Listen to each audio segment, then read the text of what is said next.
Earlier this week, the Chicago City Council voted against Mayor Lightfoot's controversial proposal that would have allowed the city to sue gang members and freeze all illegally obtained assets.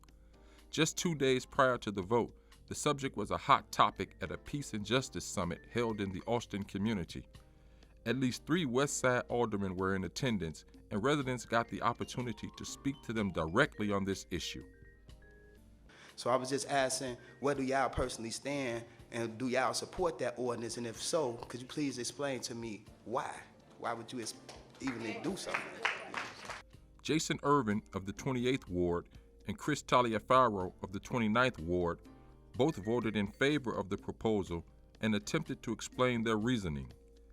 Taliaferro, who served as a Chicago police officer for over 20 years before becoming alderman, added, "There are a multitude. I could tell you the reason why I voted in committee in favor of supporting it.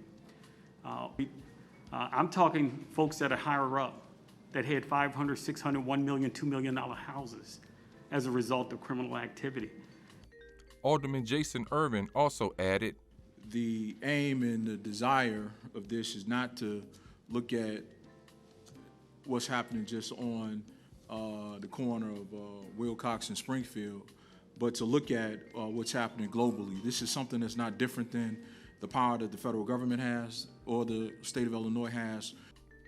The vast majority of the community members in attendance were against the proposed ordinance and were quite comfortable voicing their opinions. That ordinance is a harassment on our community, because you go after them brothers, they're going to open the door to research and harass their grandmamas and their mamas because they tied to them. You need to rethink that ordinance. While it may have been well-intended, many people could see the harmful impact the policy could potentially have to neighborhoods on the west and south sides of the city.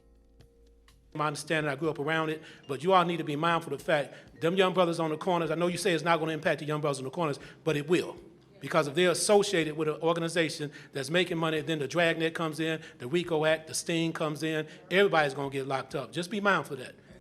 At the center of this discussion is the difficult question of, how do you determine who is actually a gang member when the Chicago Police Department's own gang database has been proven to be severely flawed?